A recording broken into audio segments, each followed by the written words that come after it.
Hi everybody. Today we are here to talk about living alone after 60. This applies to you whether you are 20 or 30 years old, or if you are getting close to 60, or maybe you're already after 60. We're going to talk about 5 things that are very important. So take this into account for yourself, share it with your elderly parents, share it with your grandparents. I'm Pamela D Wilson. My website is PamelaDWilson.com. On there, a lot of helpful information for caregivers and aging adults. As we age, the first thing that we all are going to have to accept, whether we like it or not, is that change is going to occur.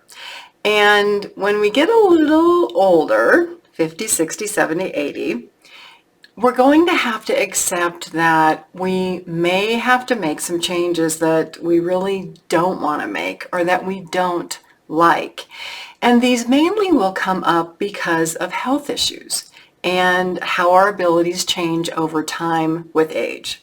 So number 1, if you are 50, 60, or 70, look at where you're living. Look at your house. Look at the upkeep. Look at how much time and effort and money that it takes you.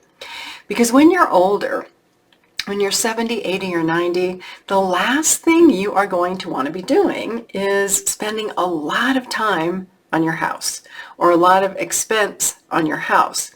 In those years, those are kind of like your years to enjoy life. You're going to want to spend time with friends, travel if you can, spend time with your family. You're not going to be wanting to take care of a house.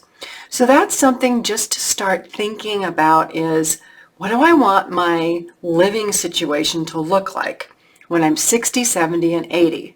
What do I want to take care of? Do I want to be able to just come and go?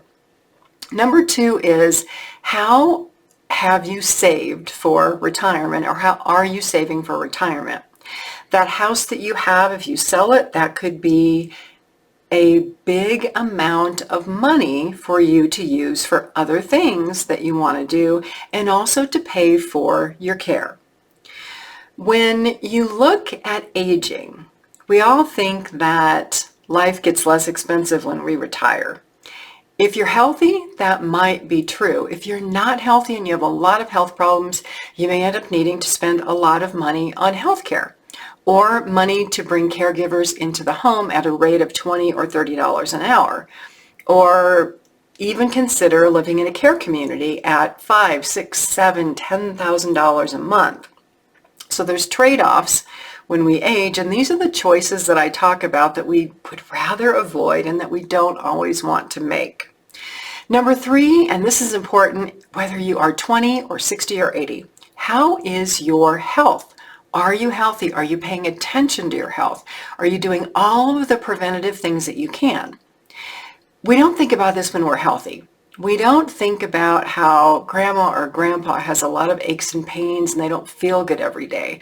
And many times we can't even be empathetic because we don't know what it feels like to have a day where you don't feel good until you start having them, until you're diagnosed with high blood pressure or diabetes, and then you start to have all these health worries and you can become more empathetic. The best thing that you can do for yourself is to take care of your health. Number 4 is, think about who will care for you when you need help. Who is going to be that person to help you out? Do you have children? Is it your spouse? Is it friends? If you are married and you have children and a family, sometimes it's easier to believe that family will take care of you, but that's not always the case. I have many caregivers who are concerned about the fact that their children don't help out, or if they're a child caregiver, that their siblings don't help care for mom or dad. Caregiving is stressful. It takes a lot of time and a lot of devotion, so you want to make sure that you have some plan for who's going to help you when you need it, who's going to care for you when you need it. And number 5 is, who is going to make decisions for you when you need that. That is all about what's called estate planning. Medical power of attorney, financial power of attorney, having a will, a living will, which says what you want done if you become unable to make healthcare decisions. If you're in a tragic accident and you can't speak and express your wishes, what do you want? What will you want? These are 5 considerations to think about living alone after age 60 and beyond. I'm Pamela D Wilson. My website is PamelaDWilson.com. Please share this video with other people you know who are looking for help about aging and planning for care and taking care of loved ones. I have a caregiving library, a caregiving blog with a lot of articles. My weekly podcast is called The Caring Generation. I also have online caregiver courses. Check it out. Thank you for being here with me for this video. I hope to see you again soon in another video.